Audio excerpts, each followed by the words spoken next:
মদন খুবই গরিব ছিল। সে তার মায়ের সঙ্গে থাকত। দুজনে মিলেই অন্যের বাড়িতে ছোটখাটো কাজ করে কোনো মতে সংসার চালাত। এসো মদন, আজকে সব কাজ শেষ হয়ে গেছে। বাসনও ধোয়া হয়েছে, কাপড়ও কাচা হয়েছে। চল বাবা, তাড়াতাড়ি বাড়ি ফিরি। হ্যাঁ মা, আমারও খুব খিদে পেয়েছে। চল বাড়ি যাই, কালুও তো আমাদের জন্য অপেক্ষা করছে। আসলে কালু ছিল মদনের ছোট্ট একটি খরগোশ, যাকে সে খুব ভালোবাসত। মা ছেলে বাড়ি ফিরতেই কালু লাফিয়ে মদনের কাছে চলে আসে। আমার আদরের কালু, তুই তো আমাদের জন্য অনেকক্ষণ অপেক্ষা করেছিস না? দেখ, আমি চলে এসেছি।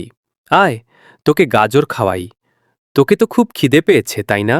আরে বাবা, তোমারও তো খিদে পেয়েছে না, কিন্তু তুই নিজের থেকেও এই খরগোশটার কথাই বেশি ভাবিস কেন বলতো?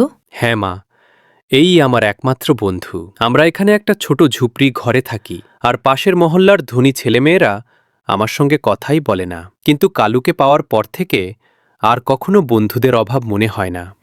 ভালো কথা বলেছিস। কালু তোকে ঠিক ততটাই ভালোবাসে যতটা তুই ওকে ভালোবাসিস। হ্যাঁ মা, আমি সব সময় ওর খেয়াল রাখব। কখনো কখনো নিজে থেকে ওকে দূরে যেতে দেব না।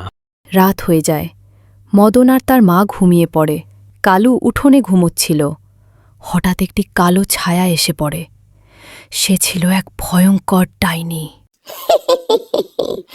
ঘুমোচ্ছিস নাকি আমার প্রিয় খরগোশ? চল, এবার আমার সঙ্গে চল। ডাইনি কালুকে গলা চেপে ধরে নিয়ে যায়। তার আড্ডা ছিল এক পুরনো ধ্বংসস্তূপে। সেখানে আগেই অনেক খরগোশ বন্দী ছিল। কালুকে তাদের সঙ্গে আটকে দেয় সে। চুপ, একদম চুপ। আমার রাগ যদি উঠে যায় না, তবে তোদের সবাইকে এই মুহূর্তেই ভুনে খেয়ে ফেলব। যে কদিন বাকি আছে শান্তিতে বাঁচ। পরদিন সকালে কালুকে না দেখে মদনের অবস্থা খুব খারাপ হয়ে যায়। কান্নায় পুরো বাড়ি ভরে ওঠে। কাঁদিস না মদন বাবা, দেখ আমি তোর কালুকে যেখান থেকেই হোক খুঁজে আনব। তুই আগে কান্না বন্ধ কর বাবা। মা, কালু এমনি কোথাও যায় না। নিশ্চয়ই কেউ ওকে ধরে নিয়ে গেছে মা। আমার খুব দুশ্চিন্তা হচ্ছে মা, খুব দুশ্চিন্তা হচ্ছে। কিন্তু মদন, এভাবে কাঁদলে তো কিছু হবে না। আমাদের সাহস করে কালুকে খুঁজতেই হবে। কোনো মতে নিজেকে সামলে নিয়ে মা ছেলে দুজনে কালুর খোঁজে বেরিয়ে পড়ে। অন্যদিকে ডাইনি ছদ্মবেশে বাজারে পৌঁছে যায়। এই নাও দোকানদার, এবার কিন্তু বেশ হৃষ্টপুষ্ট খরগোশ এনেছি। আগেরবার কম দাম দিয়েছিলে, এবার কিন্তু একদমই মানবে না। এসব খরগোশের তো ভালো দাম পাবি। আচ্ছা, তুই এখনো বলিসনি তোর নাম কি? বিয়ে হয়েছে? সারা জীবন খরগোশ বিক্রি করবি নাকি? আমার ঘর ওয়ালি হয়ে যা, আমি তোকে ভালো রাখব। দোকানদারের কথা শুনে সে ভীষণ রেগে গেলেও আসল রূপ ধরতে পারে না। এই বুড়ো, তোর এক পা তো আগেই কবরে, আবার এমন কথা বললে না। আর এক পা টেনে পুরো কবরেই ঢুকিয়ে দেব। মনে মনে হুমকি রেখে কিছু না বলেই ডাইনি সেখান থেকে চলে যায়। অপমানিত দোকানদার জনসমক্ষে দাঁতে দাঁত চেপে দাঁড়িয়ে থাকে। এদিকে 1 সপ্তাহ কেটে যায়, কিন্তু কালুর কোনো খোঁজ মেলে না। মদন, দেখ বাবা, এবার কালুকে ভুলে যা। যে চুরি করেছে সে হয়তো খেয়েও ফেলেছে। না মা, তুমি এমন কথা কিভাবে বলো? কালুর কিছু হয়নি, কিছুই হয়নি মা। আমি ওকে ফিরিয়ে আনবই, যেভাবেই হোক আমি ওকে ফিরিয়ে আনব। রাগ আর হতাশায় মদন বাড়ি ছেড়ে বেরিয়ে পড়ে। হাঁটতে হাঁটতে সে বাজারে এসে পৌঁছয়। আরে, আমি তো অনেক দূর চলে এসেছি ঘর থেকে, এখন ফিরে যাই। ঠিক ফিরে যাওয়ার মুহূর্তে হঠাৎ সে পরিচিত খরখোশ আওয়াজ শুনতে পায়। কালু, কালু! সে দৌড়ে যায়, দোকানদারের সামনে এসে দাঁড়ায়। কালু, কালু! আরে আরে কে তুই? আর তুই দোকানে ঢুকে যাচ্ছিস কেন? এখানে কেউ কালু ফালু নেই, এখানে আছে অনেক খরগোশ। ও, আমার খরগোশ! বল কোনটা দরকার? খুব কম দাম লাগিয়ে দেব। ভালো খরগোশ আছে, অনেক সুন্দর হবে। তুমি ভালো মানুষ নও। তুমি নিষ্পাপ খরগোশদের বন্দি করে রেখেছ। একদিন আমি আসব, এসে সব খরগোশদের মুক্ত করব। অপমানের ভার বুকে নিয়ে সে সেখান থেকে সরে আসে, কিন্তু দোকানদারকে ঘিরে তার মনে সন্দেহ আরও ঘনীভূত হয়।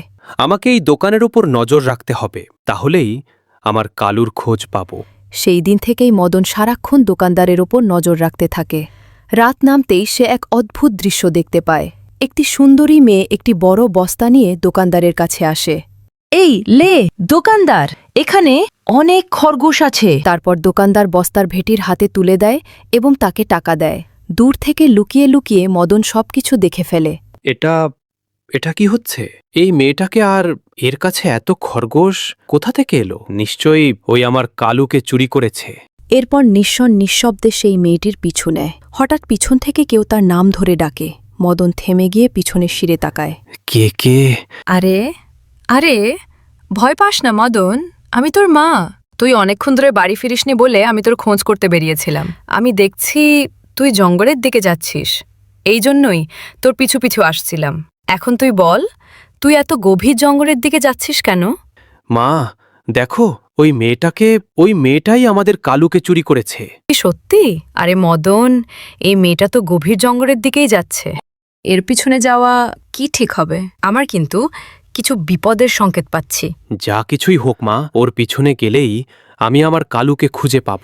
কিছুক্ষণ পর সে তার মাকে নিয়ে আবার সেই মেয়েটির পিছনে পিছনে যেতে থাকে।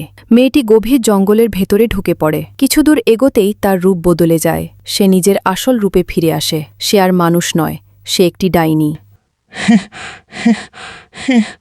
আমার সোনার খরগোশ, তোদেরকে বেচা কিনা করে আমি অনেক লাভবান হচ্ছি রে।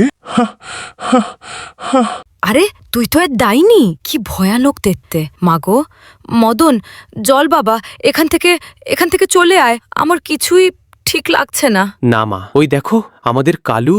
কিন্তু আমাদের কালু আর বাকি খরগোশদের, ওদেরকে এখান থেকে কি করে বাঁচাবো? আমার কাছে একটা বুদ্ধি আছে মা। ডাইনি তার ঘরে ফিরে বসে টাকা গুনতে থাকে। ঠিক তখনই দূরের জঙ্গল থেকে খরগোশের আওয়াজ ভেসে আসে। সেই শব্দ শুনে সে অস্থির হয়ে ওঠে।